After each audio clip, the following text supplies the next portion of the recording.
Well, you're in for a treat today. We're doing a deep dive into vector embeddings. This is really the quiet engine behind so much of modern AI. It really is. We're talking about how machines go from just seeing data to, well, understanding abstract ideas, turning them into something measurable. Right. Our mission today is to unpack how machines learn the essence of meaning. It's a fascinating concept. Think of it like this. An embedding is basically a coordinate, a point on this huge multidimensional meaning map. A meaning map, okay. Yeah. And on this map, things that are similar in the real world, their points, their vectors are close together. So king and queen might be neighbors. But king and, say, apple would be miles apart. Precisely. Worlds apart. The distance itself represents semantic similarity, or lack thereof. And this isn't just a nice idea, right? This map is something machines can actually work with. Absolutely. By turning concepts into these numerical vectors, machines can use tools like, linear algebra to perform calculations. It lets them process all that messy, unstructured stuff, text, images, even audio. So it's like giving them a mathematical language to understand our kind of fuzzy, complex world. You got it. And it's crucial because, well, the older methods just couldn't do this. Think about one-hot encoding. Ah, yeah, I remember that. Everything gets its own column, right? A 1 if it's present, 0 if not. Exactly. Super sparse.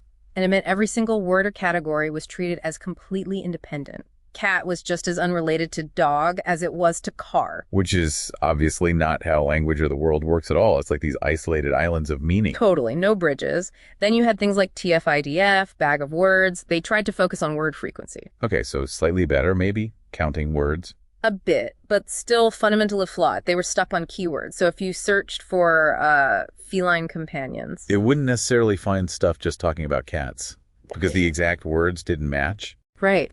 It missed the concept. The breakthrough with embeddings was moving beyond just keywords to actual semantic understanding, meaning. And that led to some really cool insights, didn't it? The vector arithmetic thing. Oh, yeah, the classic aha moment. The idea that you can take the vector for king, subtract the vector for man, add the vector for woman. And you end up somewhere really close to the vector for queen. Exactly. That's incredible. It shows the model isn't just memorizing, it's learning these abstract relationships like gender or capital cities as actual directions in this meaning space. That's the core idea, is learning the structure of meaning. So once we had that, the next step was, naturally, how do we make these embeddings even better? Which brings us to their evolution. From static to contextual. But there's always a trade-off. Let me guess. Computing power. You nailed it. Static embeddings are faster, less demanding. These contextual models, they need serious resources. They're slower, more expensive to run, but the accuracy and nuance you get are significantly better. Makes sense. You pay for the sophistication, and this sophistication powers a lot of things we use daily, right? Absolutely. This is where you see the real-world impact. Semantic search is a huge one, instead of just matching keywords. It understands what you mean. So if I search for running shoes for flat feet, it won't just show you any random sneakers. It understands the concept of flat feet and arch support and suggests motion control shoes. It gets the intent behind the words. Okay, that's clever. And recommendations too, like on streaming sites or shopping. Yep. They map your preferences and items into the same vector space. Things you might like are simply closer to you on that meaning map. And it's not just text anymore, is it? I've heard about multimodal stuff. Right. Embeddings work for images, audio, even combining them. Models like CLIP can understand that the phrase, a picture of a cat, should be semantically close to an actual image of a cat in that vector space. It's bridging different types of data. Wow. Okay, so they're incredibly powerful. But are there downsides? Challenges? Definitely. We mentioned the computational cost. That's a big practical hurdle. Training and deploying these state-of-the-art models is expensive. And what about bias? I've heard that AI models can pick up societal biases from the data they're trained on. That's a critical issue. Embeddings learn from vast amounts of human text and data. If that data contains biases, say associating nurse more with female pronouns and engineer more with male pronouns, the embeddings will learn those associations.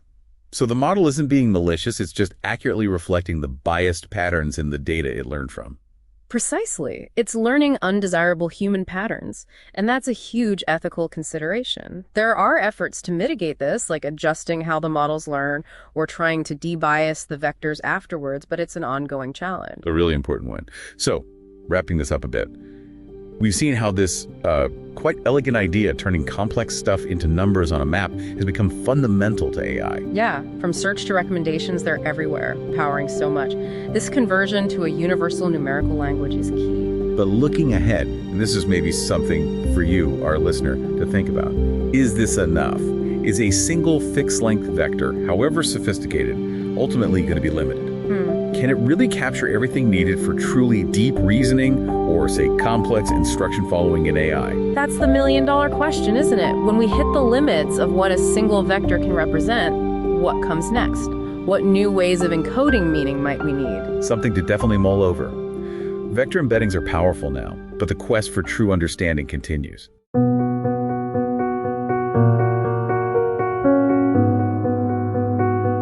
Okay, so let's get into it. There's this fundamental challenge with all the big language models we use today. They're incredibly smart, they're fluent, they have incredible capability. Right. But they don't have any inherent intent, not when they're first built. Exactly. The pre-training goal is just next token prediction. So it's just trying to guess the next word in a sentence. Perfectly. And that gets you fluency, for sure. But it tells you nothing about, subjective qualities. Is it helpful? Is it safe? Does it have the right tone? It ignores all of that. You get this massive, powerful engine with no steering wheel. So, for our deep dive today, we're looking at the system that builds that steering wheel. Reinforcement learning with human feedback. RLHF. Like a black box. So today we're going to try and cut through that abstraction. We're going to deconstruct algorithms right from first principles and hopefully reveal just how profoundly they underpin our world. Absolutely. And at its heart, really, an algorithm is, well, it's a precise set of steps. Finite steps, step-by-step instructions, basically, designed to solve a very specific problem or, perform a task. Like a recipe. Exactly like a recipe. Think of it as the conceptual blueprint. It's the logical sequence, and it's totally abstract, language agnostic. Yeah. It's the pure idea behind the solution before it gets turned into code or anything runnable. Right, the pure idea. And this blueprint thinking, it's not just for computers, is it? This precise sequential problem solving. It seems pretty fundamental to how we think, too. Oh, completely. It has defining characteristics, right? Each step has to be unambiguous. Right. It needs to finish. That's the finiteness. It takes something in, an input, does something, and gives something back, an output. And it needs to be general enough to work on different inputs, not just one specific case. Yeah. And effective, like actually doable. Precisely. Think about tying your shoes. That sequence of steps, that's an algorithm. Or a navigation app, finding the best route. Algorithmic thinking is really a core human skill. Okay, so here's where it gets really interesting for me. The relationship between that abstract algorithm, the idea, and an actual computer program. People often use those terms interchangeably. They do, and it's a key distinction. The algorithm, again, is that abstract blueprint. The formula, totally language agnostic. A program, that's the concrete implementation. It's taking that algorithm and writing it in, say, Python or Java or C++ on. Okay, so like the architect's drawing versus the actual house built from it. Exactly that. The drawing has the logic, the structure. The house is the physical thing built using that logic. The program is where the algorithm lives and runs. Got it. So how does that logic, that blueprint, actually tell the computer what to do? How does it direct the code? Well, pretty much every algorithm, no matter how simple or complex, follows this universal pattern. Input, process, output, IPO. You give it data, that's the input. Right. It performs a set of instructions on that data. That's the process. The steps. The steps, exactly. And then it produces a result. Simple enough. But how does it handle complexity, choices, repetition? Well, that's where control flow comes in. Yeah. There are basically three fundamental structures. You've got sequential execution, just doing tasks one after another in order. Okay. The conditional logic, the if this, then do that, otherwise do something else. That lets it make decisions. Makes sense. And finally, iterative structures, loops. Repeating steps over and over, maybe until a condition is met. That's incredibly powerful for processing lots of data or refining results. And that processing power, especially with iteration, must be why algorithms are so crucial in data science, right? With the sheer amount of data we have now. Indispensable. Absolutely critical. Algorithms automate these incredibly complex processes on massive data sets, things humans just couldn't do manually, not at that scale or speed. They turn raw, messy data into actual, actionable insights. And they do it with high precision, consistency. And they enable predictions, right? Exactly. Predictive capabilities are huge. They let us see patterns, make forecasts. Without algorithms, big data is mostly just noise. Can you give us some concrete examples? Where are they making a big difference in data science? Sure. Think about predictive analytics, forecasting sales for a business, or a bank assessing credit risk for a loan. That's algorithms at work. Or personalized recommendations, when your streaming service suggests a movie you might like. Yeah, sometimes spookily accurate. Right, that's algorithms analyzing your past behavior. Also, customer segmentation, grouping customers for targeted marketing, and critical stuff like real-time fraud detection in financial transactions. Okay, that connects directly to machine learning then. It feels like algorithms aren't just tools for ML, there's something more fundamental.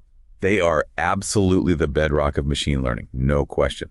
ML at its core is about computers learning from data, finding patterns, and making predictions or decisions without being explicitly programmed for every single scenario. Algorithms provide the structure, the framework for that learning process.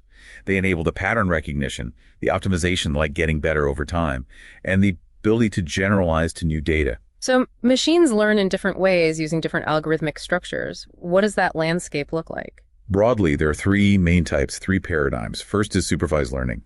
Here, the algorithm is trained on data that's already labeled. You give it examples of inputs and the corresponding correct output. Like teaching it, this email is spam, this one isn't. Exactly. So it's used for classification, like spam filters, or regression, like predicting house prices based on features like size and location. Okay, supervised. What else? Second, unsupervised learning. Here, the data is unlabeled. The algorithm has to find patterns and structures on its own. Think clustering, grouping similar items together without being told what the group should be, like finding different segments of customers based purely on their purchasing habits. Interesting. And the third? Reinforcement learning. This one's different again. The algorithm learns by doing, by interacting with an environment. It tries actions, gets feedback in the form of rewards or penalties, and learns strategies to maximize its rewards over time. Ah, like how AI learns to play complex games or how self-driving cars learn to navigate. Precisely. Autonomous systems often rely heavily on reinforcement learning. Wow, okay, so you've got supervised, unsupervised reinforcement, and presumably many specific algorithms within each. How does anyone choose the right one? Yeah, that raises a really important question. The truth is, there's no single best algorithm. It's not like there's one magic bullet. The choice depends heavily on the specific problem. Are you classifying something? Predicting a value? Finding groups? Right. It also depends on your data. How much do you have? Is it ladled? Is it messy? And what do you need from the output? Just accuracy. Or do you need to understand why the algorithm made a certain decision? Interpretability. So it's more art than science sometimes. There's definitely an element of craft to it, yes. Understand the strengths, the weaknesses, the assumptions of each algorithm. It's often an iterative process. Try one, see how it does, maybe try another. The art of algorithmic craftsmanship, you could say. Okay, so pulling this all together, algorithms are these fundamental, precise sets of instructions. They're beneath almost all computational problem solving today. They really are the logical architecture of our digital world, enabling all this amazing automation and prediction we see. That's a great way to put it. And what's fascinating here, I think, as these algorithms become more and more woven into the fabric of society, making decisions in finance, healthcare, even justice, understanding their principles, how they work, what their limits are, where potential biases might creep in, that stops being just a technical issue. It really becomes an ethical imperative, doesn't it, for everyone? We need to ensure they're used responsibly. Today, we're plunging into reinforcement learning, RL. It's this really fascinating area of machine learning. It's all about how agents learn to make sequential decisions, basically through trial and error. Exactly. And our mission for you in this deep dive is, well, to cut through the noise, unpack the core mechanics of RL, and clarify why it's such a game changer for problems demanding optimal decisions over time. You should get some real aha moments about how these systems learn from often quite delayed feedback. Okay, let's unpack that.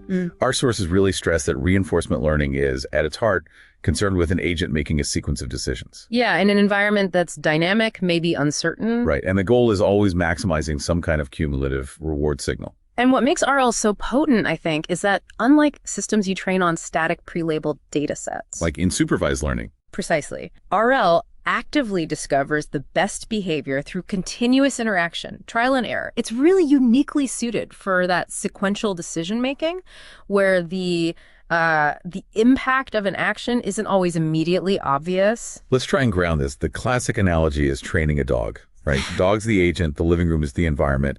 Actions like sit, get a reward, maybe a treat. But, for our deep dive, let's maybe pivot instantly to something more complex. Yeah. Think about an autonomous drone navigating a forest. Okay, yeah. Here, the state isn't just dogs sitting by the door. It's like this high-dimensional input of LiDAR data, GPS, camera feeds, much more complex. That interactive loop, though, that defines RL, you always have these 5 core components. Yeah. The agent that's the decision maker. Got it. The environment, the external world it interacts with. The state that's its current perception of the world, like that drone's sensor data. Right. The action, what the agent chooses to do. And the reward, which is that immediate numerical feedback, good or bad. Okay, so those are the building blocks. Agent, environment, state, action, reward. But how does it actually decide what action to take in a given state? That gets us to the policy, right? Exactly. The policy is essentially the agent's master strategy. Think of it as a map from states to actions. A map, okay. And policies can be deterministic, like always do this action in this state, or they can be stochastic. Stochastic. So probabilistic. Yeah, providing a probability distribution over actions. Deterministic is fine if the world is perfectly predictable. But it rarely is. Right. So stochastic policies are vital. They help with exploration, trying new things, and they're crucial in, say, adversarial settings like poker. If you're too predictable, you get exploited. Okay, that makes sense. You need some randomness. A bit, yeah, to learn robustly. So building on that policy idea, Yeah. if a reward is like a single paycheck you get right now, then the value function sounds like it's more about the long game, like a financial forecast for the next decade, the total expected reward down the line. That's a great way to put it. It's this forward-looking perspective. It's often formalized by something called the Bellman equation, which is, well, it's really the backbone of many RL algorithms. Why is it so central?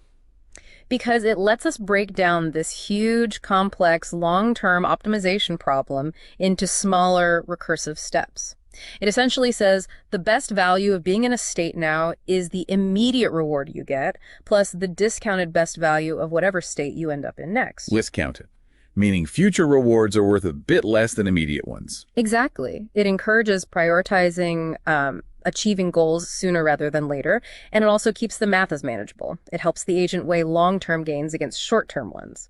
So as the agent is learning, refining its policy, figuring out these values, it hits this classic problem, right? The exploration-exploitation dilemma. Ah, yes. The ultimate dilemma, isn't it? It's like finding a restaurant you absolutely love. Yeah. Do you just keep going back, exploiting that knowledge? Or do you explore that new place across town that might be even better, but could also be terrible? Right. The risk versus the known reward. Precisely. That balancing act.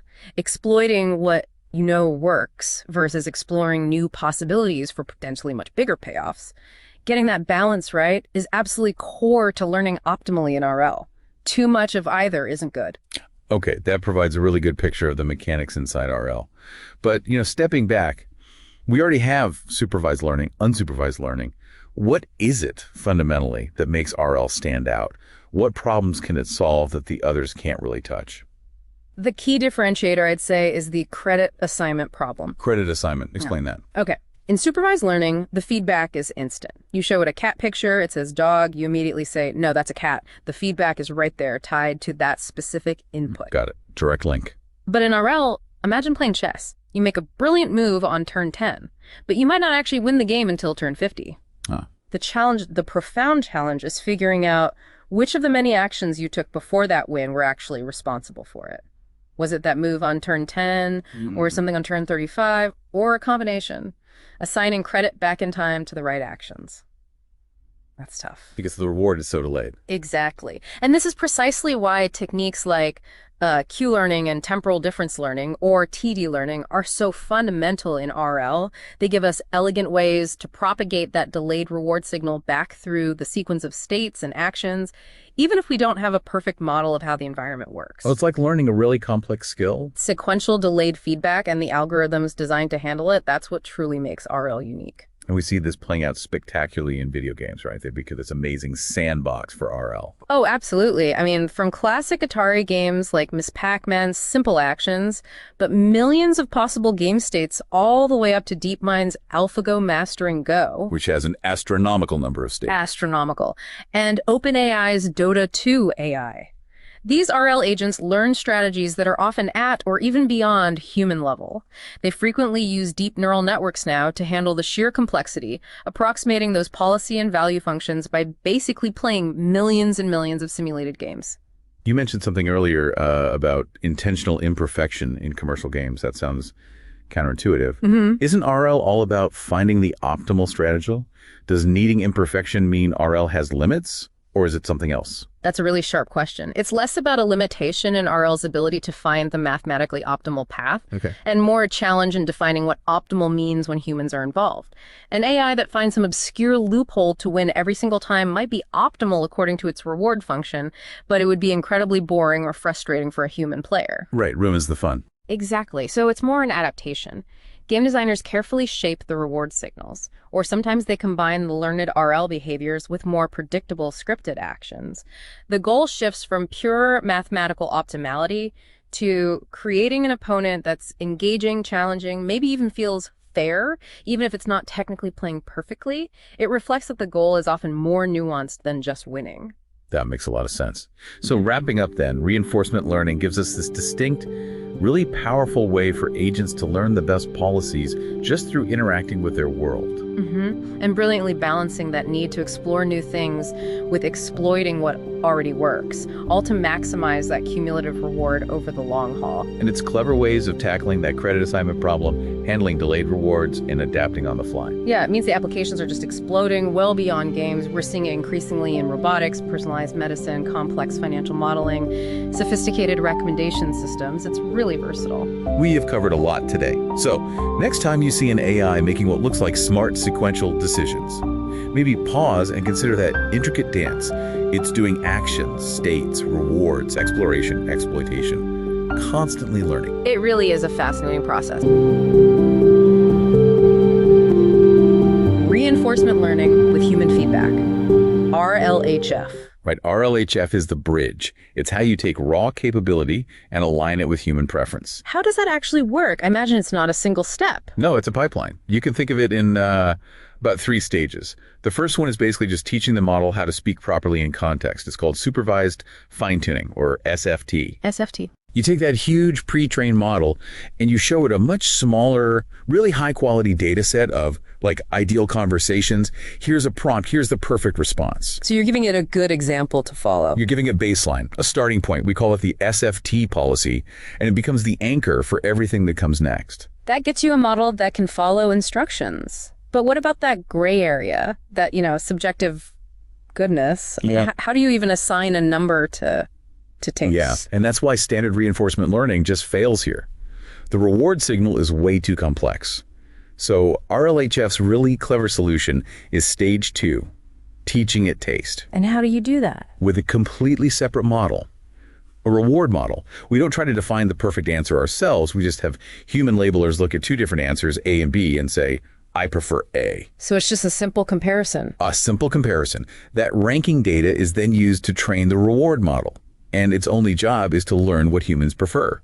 It turns that subjective choice into a consistent mathematical score. I see. So the LLM isn't grading itself. It's learning from a different model that acts as a proxy for human preference. Precisely.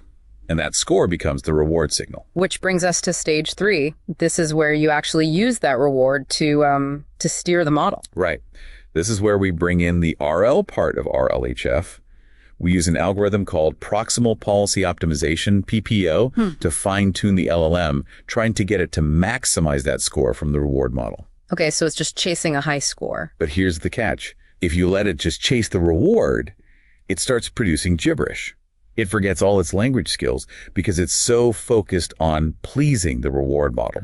We call it policy drift. It becomes unhinged. It does. And this is where it gets really interesting. To stop that from happening, you add a constraint, a penalty. It's called the Kale divergence penalty. Ah, the secret sauce. That's the one. It's basically a mathematical tether. It forces the model to stay close to that original SFT baseline we created in stage 1. So it's a tug of war.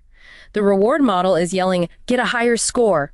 And the KL penalty is pulling back, saying, yeah, but you still have to sound like you know how to speak English. That's a perfect way to put it. But that whole PPO process, it's just brutally complex. You're juggling 4 different large models at once to make it work. The main model, the reference model, the reward model, and another one called a critic.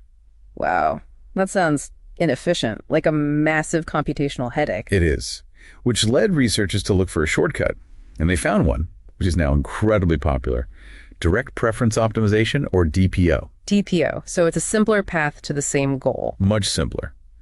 It turns out there's a clean analytical solution to that exact KL-constrained objective. An analytical solution, meaning you don't need to train a separate reward model anymore. You don't. You can get rid of it entirely. DPO essentially lets you optimize the policy directly on the preference data, just using a simple loss function. It bakes the reward calculation right into the process. So you go from that 4-model mess down to something much more like a standard supervised training run. Exactly. It's more stable, way cheaper computationally, and often gives you better results. So tying this all together for you, the listener, what this means is that alignment is this constant balancing act. You're trying to maximize a score based on human taste, but you always have to be anchored back to fundamental language fluency. Right. And for all this control, there's still a lingering risk. It's called reward hacking. The model finds a loophole. It finds a loophole. Because the reward model is just a proxy for what we actually want, the LLM might find clever, unintended ways to get a high score without actually being useful. It's a classic example of Goodhart's law. It shows that alignment isn't something you solve once. It's an ongoing process that needs constant, careful feedback.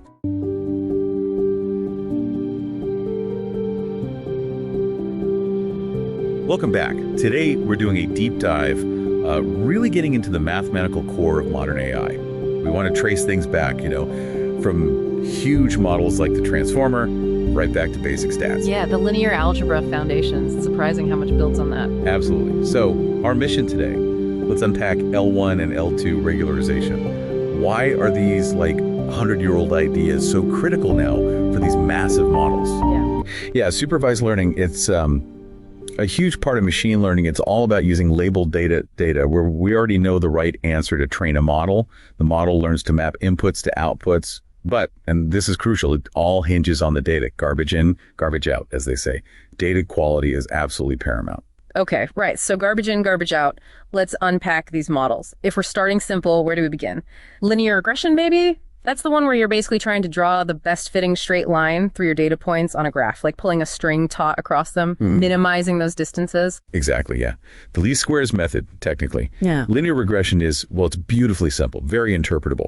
We call it a white box model because you can see exactly how it's making predictions. Think about predicting salary based on years of experience. You can literally see the weight it gives to experience. Its strength is that clarity. But it has limits, right? It assumes things are, well, linear. Precisely. It assumes a straight line relationship, and the real world is often much messier than that. Doesn't always fit a neat line. Okay, so if linear regression handles continuous stuff like salary, what about predicting categories like yes or no, spam or not spam? That's logistic regression, isn't it? That's right. And what's fascinating here is how it does classification. It takes a linear model's output, sometimes called log odds, but then squishes it. It uses this function, the sigmoid function, that looks like an S shape. It forces the output into a probability, a value between 0 and 1. Ah, okay. So not just yes or no, but maybe 95% chance this is spam, or a specific risk percentage for a disease. Exactly. That probabilistic output is incredibly valuable for making nuanced decisions. Much more info than a simple binary yes-no. Makes sense. Now, what if the relationships in the data aren't straight lines or simple S-curves? What if it's really complex nonlinear stuff? Decision trees come in here, yeah. They seem more like flowcharts, asking a series of if this, then that questions to split the data. Yep, that's the core idea. It recursively partitions the data, asking questions at each step like, is feature X greater than value Y? Trying to create groups or leaves that are as pure as possible, meaning ideally each final group contains data points of only one class.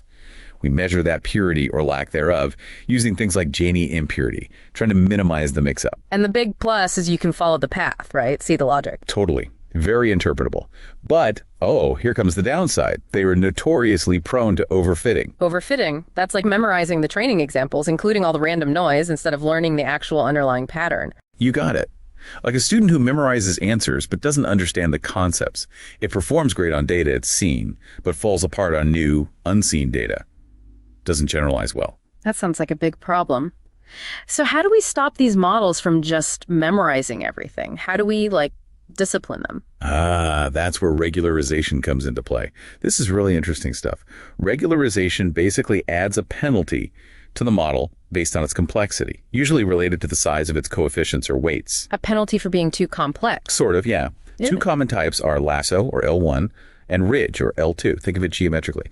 Lasso uses a penalty that often forces some coefficients to become exactly zero. Zero. So it kicks features out. Exactly. It performs feature selection, which is super useful. Ridge, on the other hand, uses a penalty that shrinks all coefficients towards zero, but rarely makes them exactly zero. It's good for handling situations where your input features are highly correlated. Okay, so ways to keep models in check. What about combining models? I hear about ensemble techniques, the idea that lots of simple models together can be better than one complex one, the wisdom of crowds. That's a perfect way to put it. Ensemble methods combine multiple weak learners to create a single strong learner. And there are two main flavors. First, there's bagging. Think of random forest. It builds multiple decision trees independently on different subsets of the data and then averages their predictions or takes a majority vote. It works in parallel, reducing the model's variance, making it less sensitive to the specific training data. Okay, parallel processing. What's the other flavor? That's boosting. This is sequential. Imagine a student working with a tutor. The first model tries to solve the problem, gets some things wrong. The next model focuses specifically on the mistakes the previous one made. Each subsequent model pays more attention to the errors, step by step, trying to reduce the overall bias. Gradient boosting is a key example here. And isn't there one called XGBoost that always seems to pop up?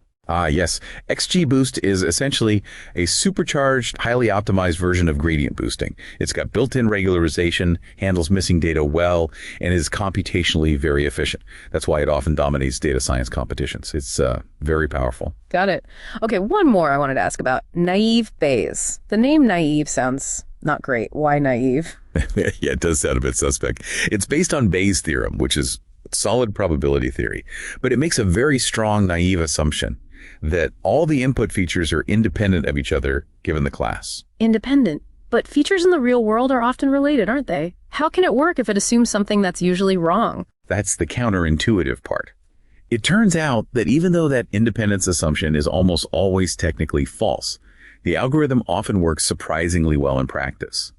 Especially for things like text classification spam filters are a classic example. Its simplicity makes it incredibly fast and efficient computationally. You just need to handle potential issues like the zero frequency problem. What happens if you see a word in testing you never saw in training? But there are simple fixes for that. Wow. Okay, so we've covered quite a range, from simple lines to complex ensembles and even naive approaches. When you're faced with a problem, how do you choose? It sounds like there's no single best algorithm. Absolutely not. There's no silver bullet. It's always a trade-off. You have models like linear regression, logistic regression, decision trees, even naive Bayes. They tend to be more interpretable. You can peek inside and understand why they're making certain predictions. Then you have models like random forests and XGBoost, which often give you higher predictive accuracy, sometimes significantly so, but they can be more like black boxes. Harder to understand the internal logic. So it depends on the job, interpretability versus accuracy. Exactly. What does your data look like? What are your project's priorities? Do you need to explain the why behind predictions, maybe for regulatory reasons? Or is pure predictive power the main goal? That balance dictates your choice. So our mission today, let's unpack L1 and L2 regularization. Why are these 100-year-old ideas so critical now for these massive models? Yeah. Billions of parameters. They need stability. Right. And the baseline for all this, it really starts with ordinary least squares, OLS linear regression. You're minimizing error, the mean squared error specifically. Standard stuff. Yep. But the problem is overfitting. Exactly. High variance is the enemy. Your model fixed the training data too well, and you often see that reflected in just wildly large coefficients. The betas get huge. Ready to blow up. So regularization is the fix, like a constraint. Precisely. It's the constraint we add to the optimization to calm things down. to solve that instability. Okay, let's get into the two main types then. L1, which is Lasso, and L2, Ridge, named after vector norms, right? That's it. The p-norms. L2 uses the squared magnitude, the sum of beta squared. Think Euclidean distance. And the effect of that squaring, it penalizes big weights more harshly. It does, but crucially, it leads to uniform shrinkage. It pulls all the weights towards zero, but kind of gently together. It rarely forces any exactly to zero. Okay, so it shrinks but doesn't eliminate. Yeah. And it's computationally nice. Very. Because it's squared, you get a smooth differentiable function. That means there's a nice, clean, closed-form solution using matrix algebra. Really efficient. Gotcha. Okay, now L1, Lasso. That uses the absolute values, sum of absolute betas, the Manhattan distance. Yes. And this makes all the difference. That absolute value function isn't smooth at zero. The key effect here is sparsity. Sparsity, meaning it actually forces some weights to zero, like gone. Exactly, to zero. It performs automatic feature selection by effectively saying, this feature, not important enough, poof, its coefficient is zero. It simplifies the model. Okay, this is the really cool part for me. The geometric picture. Why does L1 zero things out, but L2 just shrinks? All right, it's a fantastic visual. Think about the optimization problem. You have the OLS error contours, like ellipses expanding outwards, and you have the constraint region imposed by the regularization penalty. So for L2, the constraint is the sum of squares being less than some value. That's a circle, right? Or a sphere in higher dimensions. A perfectly smooth hypersphere. Now imagine those OLS ellipses expanding until they just touch the circle. Where's the tangent point likely to be? Probably somewhere along the curve, not necessarily right on an axis where a weight would be zero. Exactly. It results in small, but generally non-zero weights for most features. It's a smooth boundary, so you get a smooth solution. But L1, the sum of absolute values constraint, that makes a diamond shape, or a hyperoctahedron. Yes. Crucially, it has sharp corners, and these corners lie exactly on the axis, where one beta is non-zero and all others are zero. Ah, okay. So as the OLS error contours expand, they're much more likely to hit one of those sharp corners first before touching a flat edge. Precisely. And hitting a corner means the optimal solution has some coefficients set exactly to zero. That's the geometric magic behind L1's sparsity. Love that explanation. Okay, so we've stabilized our linear models. How does this scale up? You know, deep neural networks, transformers. Yeah. Aren't they just layers of linear operations, basically? At their core, yes. The fundamental operation in a neuron is a generalized linear model. Multiply inputs by weights, add a bias, WX plus B. But if you just stack linear layers, doesn't that just collapse? It does. That's the collapse proof. A stack of purely linear transformations is mathematically equivalent to just one single linear transformation. You haven't gained any modeling power for complex nonlinear patterns. Right, so you absolutely need the nonlinear activation functions like ReLU or GLU sandwiched between the linear layers. That's what breaks the linearity and lets the network learn complex stuff. Correct, that's essential. Now, for regularization in these deep networks, L2 is really the king. Why not L1? Sparsity sounds good. Maybe makes things efficient. It can, but in massive networks, L1 tends to be too aggressive. It can zero out too much, limiting the model's capacity to learn intricate features. So L2, often called weight decay, is preferred for keeping all weights small but active. Wait, decay? Yeah. Okay, there's a catch, right? Especially with modern optimizers like Atom. Ah, yes, a subtle but really important point. The simple equivalence between adding an L2 penalty to the loss function and directly decaying the weights during the update, that breaks down with adaptive optimizers. Like Atom, which adjusts the learning rate for each parameter. Exactly. Atom scales the updates based on past gradients. If you just use the standard L2 penalty, the effect of weight decay becomes coupled with this adaptive scaling in a weird way. It doesn't regularize properly. No, the regularization effect gets messed up by the optimizer trying to be clever. What's the fix? The fix is called decoupled weight decay. You might have heard of the Atom W optimizer. Atom W? Yeah. Right, so it separates the weight decay step from the gradient-based update. Precisely. It ensures the weight decay is applied directly and proportionally to the weight magnitude, independent of the adaptive learning rate adjustments. It restores the intended L2 regularization effect, crucial for training large models stably. Okay, so Atom W is basically the patch that makes L2 weight decay work reliably in the modern deep learning toolkit. You got it. And think about where this applies. The transformer architecture, the foundation of basically all large language models, it's built on scaled-up linear algebra. Right, like the multi-head attention mechanism. Yeah. That's just linear projections, isn't it? Creating the QKV vector. You have multiple linear layers working in parallel, yeah. Query, key, value projections are just matrix multiplications. Input X times weight matrix W equals output Y, and then the feed-forward networks inside each block. Also linear layers, usually like linear, then ReLU or GLU, then another linear layer. Exactly. It's linear transformations stacked, separated by nonlinearities, repeated billions of times. The power comes from the scale and the parallel processing. And all of it, all those billions of parameters in those linear layers are kept in check by L2 regularization, implemented as decoupled weight decay via atom W. Stops the whole thing from overfitting catastrophically. That's the picture. Simple linear algebra, massively scaled, carefully regularized. So the takeaway is pretty clear. Okay. The bedrock of even the most complex AI today is still rooted in these fundamental statistical learning concepts controlled by the geometry of L1 and L2 norms. It really is. But here's a final thought to chew on. We talked about L2 being preferred for training deep networks. But L1, while maybe trickier to train because that absolute value function isn't smooth, the sparse model it produces after training, that can actually be much faster and more efficient for inference when you actually deploy the model to make predictions. Fewer non-zero weights means fewer calculations. Interesting trade-off. Training complexity with L1 versus maybe getting a leaner, faster model for deployment at the end, something to consider. Definitely. The choice isn't always obvious. It depends on your priorities. Training ease or inference speed. Okay, let's get into it. We're doing deep dive today, really aiming for, total mastery of the core ideas in machine learning, AI, ML, DL. The goal is to get you up to speed fast so you can confidently follow pretty much any technical chat on the topic. Right, and to get that solid footing quickly, it helps to start with the hierarchy.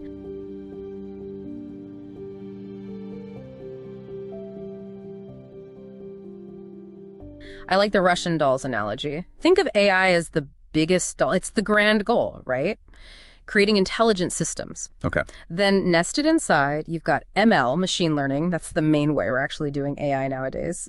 Learning patterns straight from data. And the innermost doll. That's deep learning, DL. It's basically a very powerful, sort of sophisticated tool within ML that uses these big, deep neural networks to do the learning part. Got it. So ML is kind of the engine driving progress in AI. And its big contribution is finding these complex patterns, and this seems crucial, being able to generalize them, to apply them to new stuff it hasn't seen. Exactly that. Generalization is absolutely key. And how it learns those patterns, well, that really depends on the data you give it and the kind of feedback it gets. Our mission, to cut through that jargon, we're focusing on the hierarchy, the key trade-offs, and the why behind it all. Exactly. We want to give you that mental map you need for mastering generalization.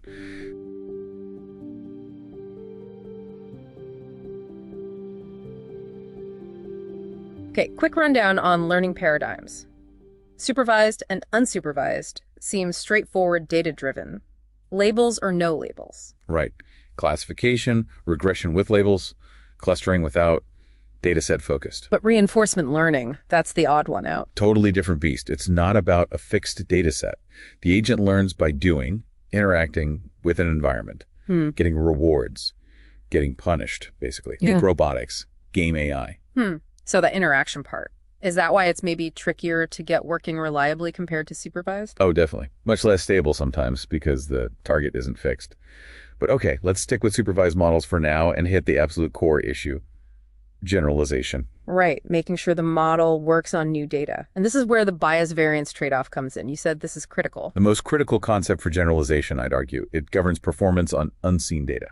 So let's break down the total error. What are its parts mathematically? Okay, so it's bias squared plus variance plus, and this is important, the irreducible error. Irreducible error. Yeah, think of it as the baseline noise. The randomness in the data itself that no model, no matter how good, can eliminate. It's just there, the messiness of the real world. Makes sense. So you can't aim for zero error. Okay, the dartboard analogy helps here. High bias, underfitting. That's like all darts landing together, but way off the bullseye. Exactly. Consistent, but consistently wrong. Systematic error. And high variance, overfitting. Darts scattered all over the board. The model learned the noise, the random fluctuations in the training data, not the real pattern. So we need to balance them. Find that sweet spot of model complexity. That's the game. Minimize the sum of the two. Which needs a process to find that minimum. That brings us to optimization, gradient descent, or GD, the blindfolded person walking downhill analogy. You have stepping opposite the gradient towards the lowest point of the cost function. Simple idea. But we don't usually use plain GD, right? Not for big data sets, no. The standard is mini-batch gradient descent, MBGD. It's the practical choice. And why is that? It's a compromise. More stable than stochastic GD, which uses just one sample that's noisy. Faster and more efficient than batch GD, which uses the whole data set that's slow. Mini-batch gives you a good balance, plus it works great with modern parallel hardware. Okay, optimization sorted. Now, something crucial for deep learning specifically, non-linearity. Why is that essential? Why can't deep networks just be linear? Good question. It boils down to math. If you only used linear activation functions, stacking layers, even hundreds of them, it would all mathematically collapse. Relapse. Yeah, it becomes equivalent to just having a single shallow linear layer. You lose the whole benefit of depth. Nonlinear functions like ReLU are what allow the network to bend and curve to learn those really complex decision boundaries you find in real data. Without nonlinearity, depth is pointless. Got it. Okay, final piece. Regularization. Fighting overfitting. That high variance problem. L1 versus L2. Right, key tools. And the geometric view really helps understand the difference. L2, ridge regression, its constraint is like a smooth circle. It pulls weights towards zero, shrinking them. Towards zero, but not necessarily to zero. Exactly. But L1, Lasso, its constraint is a diamond. Sharp corners, right on the axis. And because optimization often hits those corners, it forces weights to become exactly zero. Precisely. That's L1 doing automatic feature selection. It creates sparse models by zeroing out less important feature weights. It's the geometry doing the work. Fantastic. So the three pillars: generalization through bias variance, optimization with mini-batch GD, and nonlinearity enabling depth. That really covers the core concepts. It gives you the framework. And maybe one final thought, shifting to validation. Go on. The absolute integrity of your final result depends on one piece of discipline. Never, ever use your test set during model tuning or development. Keep it locked away until the very end. Because otherwise you introduce look-ahead bias. You're implicitly tuning on the final evaluation data. You got it. That final test score becomes meaningless. The method of validation is just as crucial as the model architecture itself. Remember that. But always remember, the first step is diagnosing the error. Knowing the problem dictates the solution. That definitely clarifies the core mechanics. Okay, here's something to think about as we wrap up. Even if you follow all this, you tune your model perfectly, why is relying on just one single split of your data into a training set and a test set actually a pretty unreliable way to estimate how well your model will really perform out there in the wild? Think about the variability that single split introduces. We'll leave you with that. Welcome to the Deep Dive. You asked for a closer look at intermediate data science concepts, so we've gathered the sources. Yeah, and today our mission is really getting into the nitty-gritty, the mechanics behind stability, generalization, and reliable evaluation in machine learning. Exactly. We want to unpack some of the secret sauces, like how we actually train these super deep networks or avoid misleading results. We're definitely moving past the basics. Think fundamental problems. Why deep networks initially fail to train. Why accuracy can sometimes be, well, dangerously wrong. We'll hit on ReLU, batch norm, regularization. And ensembles, right. Okay, let's start with that first big hurdle, the vanishing gradient problem. Why were functions like tan causing such issues? Well, the core issue is the derivative. With tan, the derivative's always less than 1.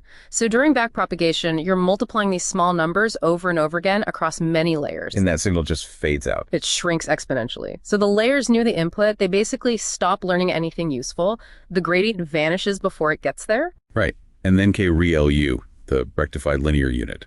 A simple idea, but it changed things. Hugely. Because for positive inputs, its derivative is exactly 1. No shrinking. The signal passes right through. That's what let us build much, much deeper networks. But it's not perfect, is it? There's the dying ReLU issue.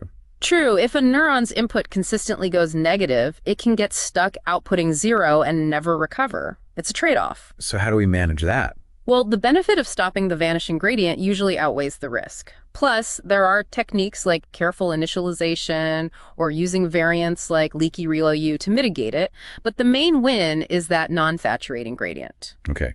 And that brings us to the other big stability player, batch normalization, BN. Right, BN. It tackles something called internal covariate shift, or ICS. Which, in practice, means Imagine each layer in the network is trying to learn, but the distribution of the data it receives from the previous layer keeps shifting around during training. It's like trying to hit a moving target. okay, so BN locks that target down a bit. Exactly. It normalizes the inputs to each layer, making those distributions more stable.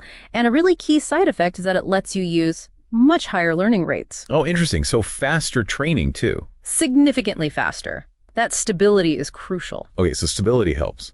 Now, let's shift to making sure models generalize perform well on new data. Regularization is key here. L1 versus L2. Yeah, the two main ones. L2, or ridge, penalizes the square of the weights. It shrinks all weights towards zero, kind of gently.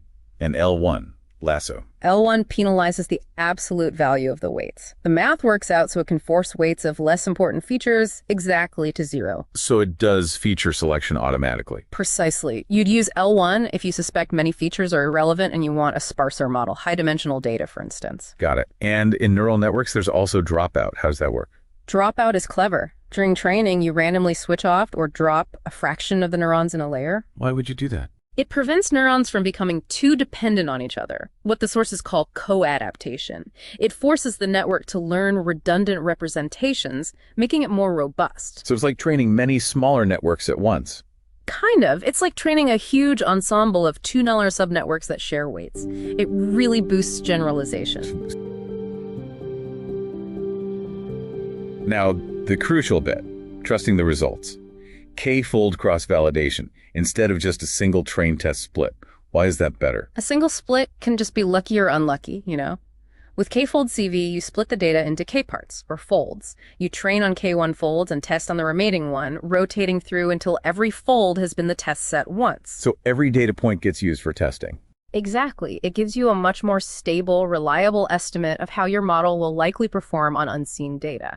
Less chance of being fooled by a single split. Makes sense. Which leads to the imbalanced data trap. Things like fraud detection, where the event you're looking for is rare. Why can standard metrics like ROC-AUC be misleading there? Okay, so ROC-AUC looks at the trade-off between true positive rate and false positive rate. The problem is the false positive rate's denominator includes all the actual negative cases. And if there are tons of negative cases. Right, like 99.9% non-fraud. Getting most of those right, true negatives, massively inflates that denominator, making your false positive rate seem tiny, even if you're misclassifying a lot of the rare positive cases. It gives this overly optimistic view. Dangerous if finding those few positive cases is critical. So what's the fix? Focus on metrics that care primarily about the positive class. The go-to is the precision recall PR curve. How does that help? PR curves plot precision against recall. They only use true positives, and false negatives. They completely ignore the true negatives. So they aren't skewed by the huge number of easy negative examples. Exactly. They give you a much more realistic picture of performance when correctly identifying that rare positive class is what truly matters. That's a really important distinction. Wow, okay, so we went from gradient fixes like ReLU and BN through generalization with L1, L2 dropout and ensembles, right up to validation with CV and PR curves. Quite the journey. It really covers some core techniques for building models that, actually work reliably. So what's our final thought for listeners to chew on? Well, we talked about improving classifiers, and techniques like PCA, principal component analysis, are often used for dimensionality reduction. They work by finding the directions of maximum variance in the data. Right, keeping the most spread out information. But here's the thing. Maximum variance doesn't always mean maximum separation between classes. What if the crucial information that distinguishes Class A from Class B actually lies along an axis with very little variance? So maximizing variance might actually throw away the most important classification signal. It can happen. So the question to ponder is, when you're building a classifier, is simply maximizing data compression or variance always the right goal? Or do you sometimes need methods that explicitly look for separation, even if it's not where the most variance is? Welcome to the deep dive. We're skipping the intros today and jumping straight into some pretty advanced stuff in data science theory. The goal here is to get beyond just the definitions you see everywhere and really dig into the core ideas. Yeah, we're going to look at some fundamental model types, maybe bust a few myths about how deep learning optimization actually works, and talk about the engineering needed to keep these huge models stable. Okay, so let's kick things off right at the foundation. This split between generative and discriminative models, it sounds like it's all about probability. Exactly. It boils down to what part of the probability puzzle they're trying to solve. So a generative model, it's ambitious. It learns the whole thing, the joint distribution PXY. Meaning it learns how the data features X and the labels Y occur together. Precisely. And because it understands that relationship, it can actually generate new data points. Think like Janins creating images or VAEs. It's building a model of the world, essentially. Okay, so world builders versus, what's a discriminative approach then? Discriminative models are much more focused. They only care about PYX. The probability of the label given the input. Right. All it needs to know is, okay, I see this input X, what's the chance it's label Y? It's purely about distinguishing between classes, not generating them. Think your standard deep classifiers. And this choice, it affects the kind of loss function you'd use. Like cross-entropy gives you actual probabilities. Yeah, cross-entropy loss aims to give you calibrated probabilities outputs that actually reflect the true likelihood, PYX. But then you have things like max margin loss, like in SVMs. Right, Mahun's loss. Exactly. That one doesn't really care about probabilities being perfectly calibrated. It's all about pushing that decision boundary as wide as possible, maximizing the margin. So it's sacrificing maybe some statistical nuance for just raw classification robustness. You could put it that way. It's solving a slightly different problem, boundary maximization, not probability estimation. Both useful, just different goals. Okay, that distinction makes sense. But when we actually try to train these deep models, things get messy. Yeah. Which brings us to maybe the biggest myth when I'm training a model. Think of the loss function as this incredibly bumpy, complex terrain you're trying to find the lowest point in. Without batch norm, it's full of sharp cliffs and really unpredictable slopes. You have to take tiny, careful steps, a small learning rate. Okay. Batch norm essentially sands down those cliffs. It improves the mathematical properties like Lipschitzness and gradient smoothness. This lets you take much bigger, more confident steps. Ah, so you can crank up the learning rate without the training exploding. Exactly. And that drastically speeds up convergence. It's about enabling faster training by making the loss surface easier to navigate, not primarily about fixing shifting distributions mid-network. Fascinating. So we engineer stability there, but then there's this other thing that seems to break all the rules. Yeah. Double descent. Right. This one's really counterintuitive from a classical stats perspective. Yeah, the idea that test error goes down, then up as the model gets complex enough to fit the data, but then it goes down again when it gets massively over-parameterized. That's the one. It peaks right at that interpolation threshold where the model just fits the training data perfectly. And then, yeah, performance gets better again as you add way more parameters than you seemingly need. Why does that happen? It feels like massive overfitting should just keep getting worse. It's a super active area of research. But the leading idea is that in this highly overparameterized regime, the optimization algorithms we use, like SGD, have an implicit bias. They tend to find flatter minima in that vast loss landscape. Flatter minima, meaning solutions that are less sensitive to small changes in the input. Sort of, yeah. These flatter solutions tend to generalize better, even though the model has enough capacity to memorize every single training point, including noise. So using huge models isn't just okay, it might actually be beneficial because optimization finds better generalizing solutions within them. Wow, okay. That explains a lot about why people use such enormous models. Yeah. Let's shift gears slightly to deliberate engineering for stability. The transformer architecture is a great example, right? Specifically that scaled dot product attention. Absolutely. That little scaling factor, dividing by the square root of dk, the key dimension, that's crucial. What problem is it solving? Why divide by that specific value? It's all about controlling variance. When you compute dot products between high-dimensional vectors like the query Q and key vectors in attention, which can be hundreds or thousands of dimensions long. Right. The variance of that dot product scales linearly with the dimension, dkp. If you don't control that, the dot products can become huge. And if those values going into the softmax function are huge. Softmax saturates. It outputs values very close to 0 or 1, and the gradients become tiny, almost 0. Which means the model stops learning effectively. Vanishing gradients. Precisely. So that division by the square root of dk is specifically designed to normalize the variance of the dot product back down to 1, regardless of the dimension. It keeps the inputs to the softmax in a sensible range where gradients can actually flow. Exactly. It's a calculated move, pure variance control, to ensure stable training for these deep attention mechanisms. It's essential engineering. Looking back at batch norm, double descent, finding flat minima, and this attention scaling. There's a common thread, isn't there? It's all about deliberately managing or benefiting from the scale and variance of activations and gradients to make optimization work. Yeah, stability seems to be the name of the game, often achieved through these clever, sometimes counterintuitive mathematical tricks or implicit biases. So, building on that idea of stability and how models learn, here's a final thought for you to chew on. Think about catastrophic forgetting.